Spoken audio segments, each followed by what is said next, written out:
गाँव वालों, ये है अपने पास एनसीईआरटी का क्वेश्चन नंबर 4.7, जो कि एक आसान सा न्यूमेरिकल है।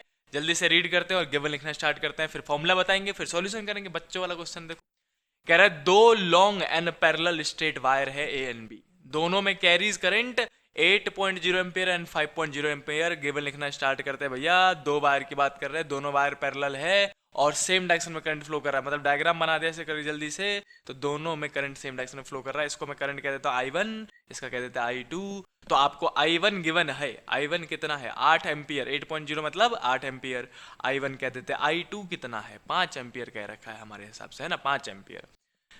Current flowing in the same direction कह रहा है। Distance between two parallel wires कह रहा है 4 सेंटीमीटर है अपने पास, 4 सेंटीमीटर दे दिए। इसको हम डी कहते हैं, डिस्टेंस बिटवीन टू वायर को हम क्या कहते हैं, डी।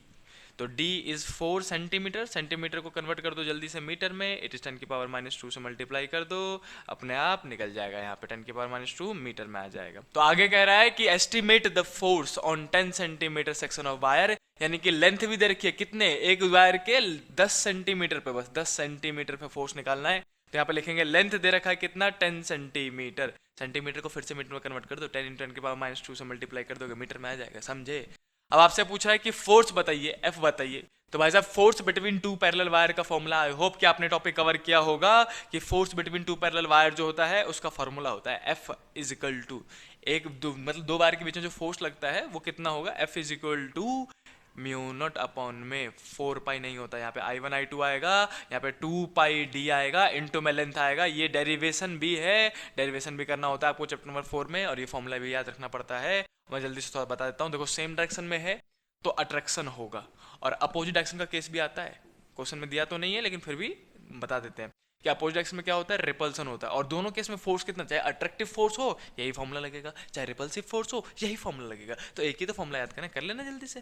अब देखो वैल्यू पुट करना स्टार्ट करते हैं, अपने को फोर्स निकालना था। तो लिखेंगे, देखो म्यू नोट की वैल्यू लिख सकता हूँ मैं 4 पाई इंटू 10⁻⁻7। आई होप कि आपने ऐसे इस टाइप के क्वेश्चन किए हो।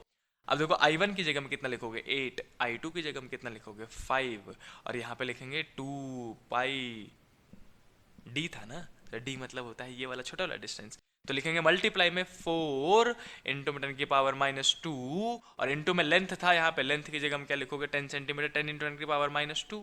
तो 10⁻⁻2 से 10⁻⁻2 गया, अब काटा पेटे मचा दो, 4 2 जा 8 गया, पाई से पाई गया, 2 से 2 गया, तो बच गया 5 और ये 4।